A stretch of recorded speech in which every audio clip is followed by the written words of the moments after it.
नमस्कार, आप देख रहे हैं पुलिस महानगर। तो आइए शुरुआत करते हैं आज की कुछ खास खबरों से। महाराष्ट्र में राष्ट्रवादी कांग्रेस पार्टी के अध्यक्ष शरद पवार ने प्रधानमंत्री नरेंद्र मोदी की तारीफ की है। उन्होंने कहा, भले ही हमारी राजनीतिक सोच पीएम नरेंद्र मोदी से अलग हो, लेकिन यह नहीं भूलना चाहिए कि प्रधानमंत्री के रूप में वह अंतर्राष्ट्रीय स्तर पर भारत की प्रतिष्ठा बनाए रखने के लिए काम कर रहे हैं। मंगलवार शाम यहां आयोजित एक कार्यक्रम में पूर्व केंद्रीय मंत्री शरद पवार ने कहा, जब भी राष्ट्रीय हित में सामूहिक रूप से काम करने का अवसर मिले, सभी को एक साझा उद्देश्य के साथ आगे आना चाहिए और देश की प्रतिष्ठा मजबूत करने में योगदान देना चाहिए। शरद पवार ने यह भी कहा कि इंदिरा गांधी, पीवी नरसिम्हा राव और मनमोहन सिंह जैसे नेताओं ने हमेशा देश के भविष्य और उसकी प्रतिष्ठा को अपने नेतृत्व के केंद्र में रखा। उन्होंने कहा, भारत की प्रतिष्ठा को बचाने की बात आए तो राजनीतिक मतभेद आड़े नहीं आने चाहिए और प्रधानमंत्री नरेंद्र मोदी विदेशों में देश के सम्मान को बनाए रखने के लिए काम कर रहे हैं। उन्होंने कहा, प्रधानमंत्री मोदी भारत के बाहर देश की प्रतिष्ठा की रक्षा के लिए काम कर रहे हैं। हमारी राजनीतिक विचारधाराएं अलग हो सकती हैं, लेकिन जब बात राष्ट्र के सम्मान की हो तब राजनीतिक मतभेदों को बीच में नहीं लाना चाहिए।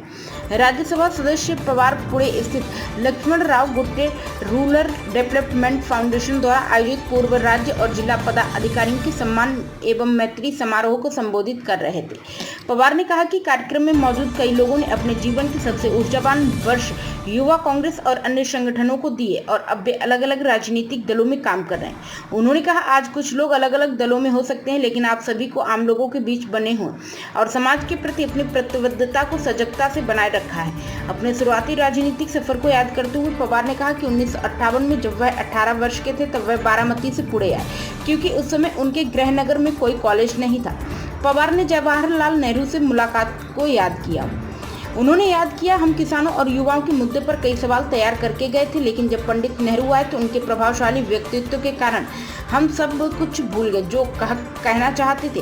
पवार ने पूर्व प्रधानमंत्री इंदिरा गांधी से जुड़ा एक प्रसंग भी सुनाया, जब वह तत्कालीन सोवियत संघ की आधिकारिक यात्रा पर थी और उन्हें लगा कि भारत के प्रधानमंत्री को उचित सम्मान नहीं दिया गया। इंदिरा गांधी ने भारतीयों के सम्मान में अनदेखी नहीं की।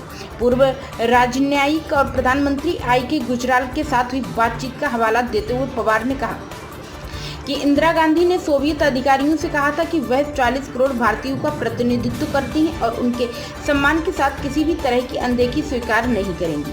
पवार ने इंदिरा गांधी के शब्दों को उद्धृत करते हुए कहा, मैं भारत के 40 करोड़ लोगों का प्रतिनिधित्व करती हूँ। यदि उनके प्रतिष्ठा का सम्मान नहीं किया जाएगा तो मैं इसे कभी स्वीकार नहीं करूंगी। राकपा प्रमुख ने अलग अलग दलों में जा चुके पुराने सहयोगियों के एक मंच पर आने का स्वागत किया और उनसे ऐसे प्रयास जारी रखने का आग्रह किया। उन्होंने कहा, यदि राष्ट्रीय हित में सामूहिक रूप से काम करने का अवसर मिले तो आप सभी एक साझा उद्देश्य के साथ भाग लें और देश की प्रतिष्ठा को बढ़ाने में योगदान दें। अब तक की खबरों में बस इतना ही। ऐसे ही खबरों के लिए बने रहें हमारे साथ। तब तक के लिए नमस्कार।